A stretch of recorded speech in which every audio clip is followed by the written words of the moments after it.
Sir Isaac Newton quotes.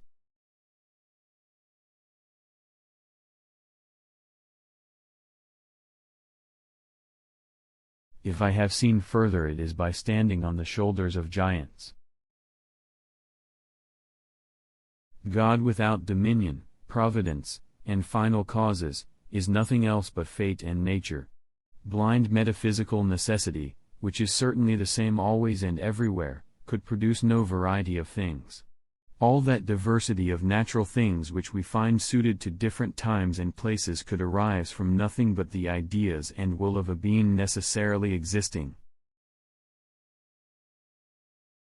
I do not know what I may appear to the world, but to myself I seem to have been only like a boy playing on the seashore, and diverting myself and now and then finding a smoother pebble or a prettier shell than ordinary, whilst the great ocean of truth lay all undiscovered before me. I can calculate the motion of heavenly bodies but not the madness of people. Nature is pleased with simplicity. And nature is no dummy. What we know is a drop, what we don't know is an ocean. Tact is the knack of making a point without making an enemy. Gravity explains the motions of the planets, but it cannot explain who sets the planets in motion. Truth is ever to be found in the simplicity, and not in the multiplicity and confusion of things. No great discovery was ever made without a bold guess. A man may imagine things that are false, but he can only understand things that are true. This most beautiful system of the sun, planets and comets, could only proceed from the counsel and dominion of an intelligent and powerful being. This being governs all things, not as the soul of the world, but as Lord over all, and on account of his dominion he is wont to be called Lord God or universal ruler. If I have ever made any valuable discoveries, it has been due more to patient attention than to any other talent. What goes up must come down. He who thinks half-heartedly will not believe in God, but he who really thinks has to believe in God. Live your life as an exclamation rather than an explanation. You have to make the rules, not follow them. To myself I am only a child playing on the beach, while vast oceans of truth lie undiscovered before me. Tact is the art of making a point without making an enemy. Trials are medicines which our gracious and wise physician prescribes because we need them, and he proportions the frequency and weight of them to what the case requires. Let us trust his skill and thank him for his prescription. How came the bodies of animals to be contrived with so much art, and for what ends were their several parts? Was the eye contrived without skill in optics, and the ear without knowledge of sounds?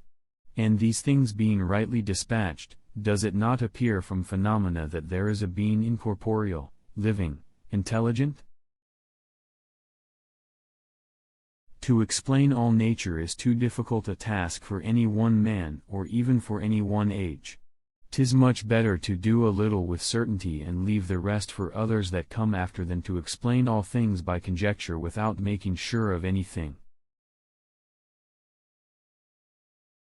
Plato is my friend, Aristotle is my friend, but my greatest friend is truth. About the times of the end, a body of men will be raised up who will turn their attention to the prophecies, and insist upon their literal interpretation, in the midst of much clamor and opposition. Truth is the offspring of silence and meditation. I keep the subject constantly before me and wait till the first dawnings open slowly, by little and little, into a full and clear light. What Descartes did was a good step. You have added much several ways, and especially in taking the colors of thin plates into philosophical consideration. If I have seen a little further, it is by standing on the shoulders of giants. The God who gave animals self-motion beyond our understanding is without doubt able to implant other principles of motion in bodies which we may understand as little.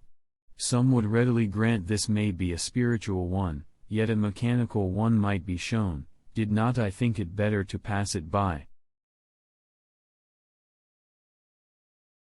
This principle of nature being very remote from the conceptions of philosophers, I forbore to describe it in that book, lest I should be accounted an extravagant freak and so prejudice my readers against all those things which were the main design of the book. To every action there is always opposed an equal reaction. I can calculate the motion of heavenly bodies, but not the madness of people. A man may imagine things that are false, but he can only understand things that are true, for if the things be false, the apprehension of them is not understanding. As a blind man has no idea of colors, so have we no idea of the manner by which the all-wise God perceives and understands all things. If I have done great things, it's because I was standing in the closet of smart men taking notes and then publishing their ideas as my own. The more time in devotion one spends in the worship of false gods, the less he is able to spend in that of the true one. Resistance is usually ascribed to bodies at rest, and impulse to those in motion, but motion and rest, as commonly conceived, are only relatively distinguished, nor are those bodies always truly at rest, which commonly are taken to be so.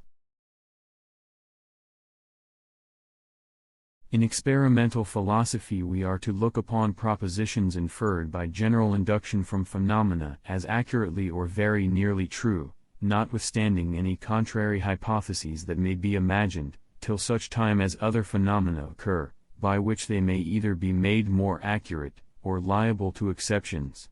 This rule we must follow, that the argument of induction may not be evaded by hypotheses.